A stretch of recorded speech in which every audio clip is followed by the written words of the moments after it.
Tragically, this quip from the great starter, launcher, and spreader of the Musar movement, the great tzaddik of Yisrael Salanter, has proven itself true way too many times before. In chapter 5 of Pirkei Avos, the Mishnah teaches us that any conflict that is for the sake of heaven will have eternal value. Kol machlokes, any conflict, she l'shem shamayim, for the sake of heaven, sofa lehiskayim, it will endure. And Rabbi Yisrael says, God forbid, so many times people convince themselves that I'm standing up for the heavenly court, I'm standing up for Hashem's honor. And ultimately they've tricked themselves, and really it's all in it for themselves.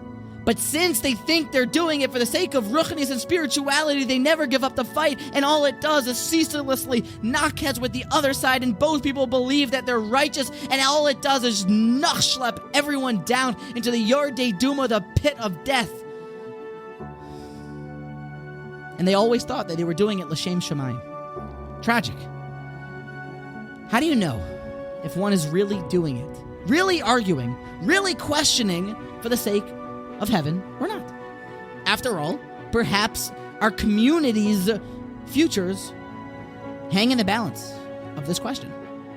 And I thank my chavrusa Eliezer ben Mordechai, who bought me the sefer Anaf Eit Avot, which is from Chacham Ovadiah Yosef. It's remarkable how much chachma is in this sefer, explaining the Mishnayos beautifully, and I never knew how unbelievable of a clear and easy-to-read writer, author Chacham Ovadiah Zechreinu Livracha was. But listen to this. He says, the Mishnah tells us the yard sign, the post of what it is to test yourself if you're really fighting for the sake of heaven.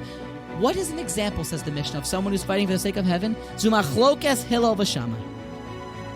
Why Hillel and Shamai?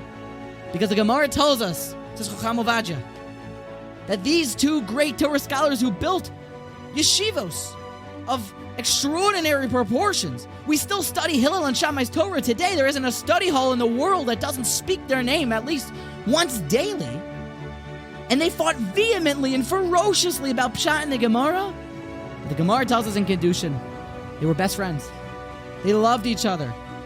At the end, Nasu Oyavim Zeh Ez Zeh, they were lovers, they loved each other, they just wanted the truth. And ultimately, when that's the case, nobody loses when you lose the argument, because you just want the truth and you're in it l'shem shamayim. That is the difference. If you lose an argument, or you're fighting for something in your community, and it either goes your way or it doesn't go your way, you go give the other side a hug and you say, Nasu Oyavim Zeh Zeh, we just wanted the truth and now nobody can lose. We're happy now. It doesn't get schlepped off in like all this extracurricular off-the-court stuff. That's why I always love sports so much, because you can have such intensity, such fight, such competition, but then the game's over. We're best friends. We're not between the white lines. Let's hug it out. And the people that bring it off, this emotion outside the court, I was not excited about.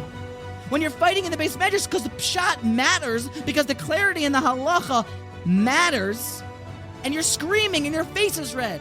And you want pshat, but you're wrong. So you got the truth. You didn't lose. You go give the other side a hug. You don't let it irk you and bother you and continue to have disagreements and conflicts. You can never see that person in the same light. You think you want a breakaway minyan, and you think you don't want another minyan, and this person is teaching Torah the wrong way, and I think we need to change the curriculum, and I think we need to study like this, and I don't like this rabbi. You're machlokes. But when there's a decision made by holy people, and now there's an answer, this is what Torah tells us to do, then you go give the other side a hug, and na'asu oyavim zeh ez zeh, like Hillel and Shamai, and not, God forbid, like the rest of the disasters that happen, and ultimately like Kairach and his terrible gang members.